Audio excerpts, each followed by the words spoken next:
1 2 4y x6 और 3 5, ये 4 point जो है ना वो वर्टिक्स किसके हैं, पैरेललोग्राम के वर्टिक्स है। तो बताओ x और y का वैल्यू क्या होगा। तो यहां पर देखो, जैसे ये एक पैरेललोग्राम है, ये हो गया पैरेललोग्राम, इसके 4 पॉइंट है।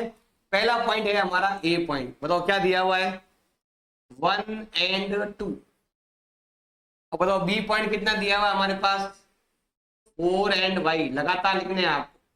अगला पॉइंट है सी पॉइंट जो दे रखा आपके 3 एंड 5 और एक्स और 6 है। तो यहां पर हम क्या लिखने वाले एक्स और 6 लिखने वाले, एक्स एंड 6।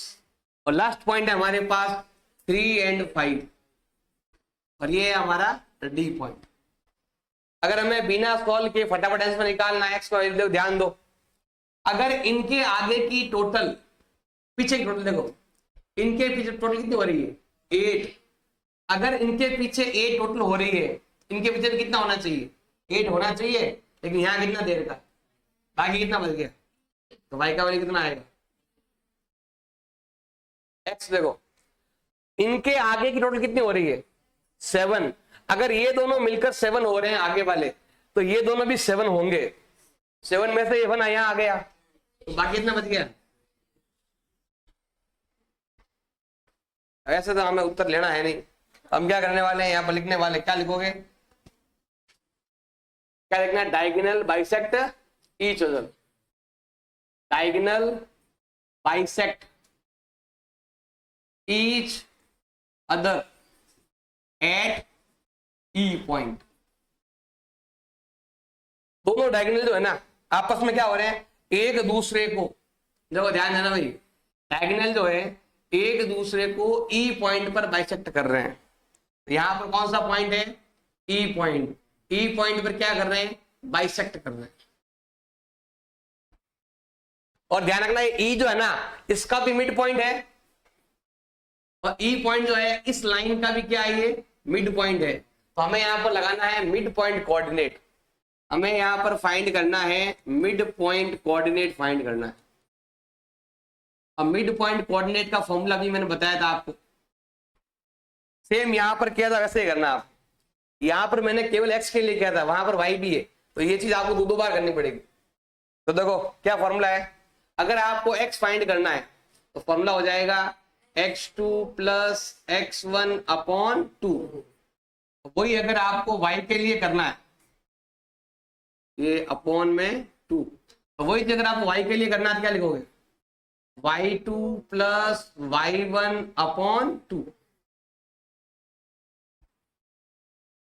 अब ध्यान देना इधर, मैं पहले x के लिए जाता हूं, एक बार AC से फाइंड करेंगे, एक बार BD से फाइंड करेंगे, दोनों तरफ करेंगे फाइंड। हम एक बार हम लेते हैं फ्रॉम AC से, और एक बार हम लेते हैं यहां पर फ्रॉम BD से।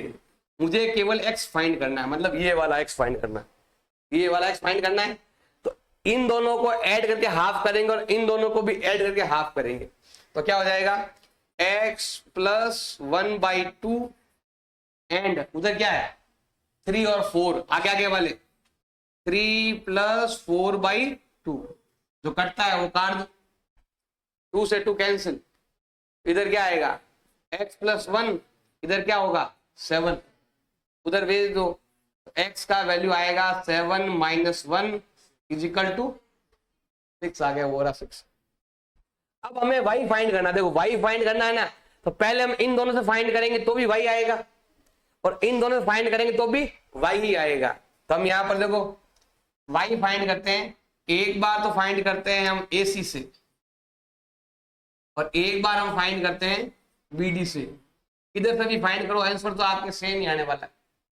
पहले हम फाइंड करते हैं AC से, आगे वाले दोनों कितने 6 और 2, 6 प्लस 2 अपॉन में 2, और इधर क्या दिया पीछे वाला y प्लस 5 अपॉन में 2, जो कटता है वो काट दो, 2 से 2, इधर हो गया 8 और इधर हो गया y प्लस 5, ये प्लस का 5 है इधर भेज दो, माइनस में हो जाएगा, तो y का वैल्यू आएगा 8 माइनस 5, कितना आएगा 3।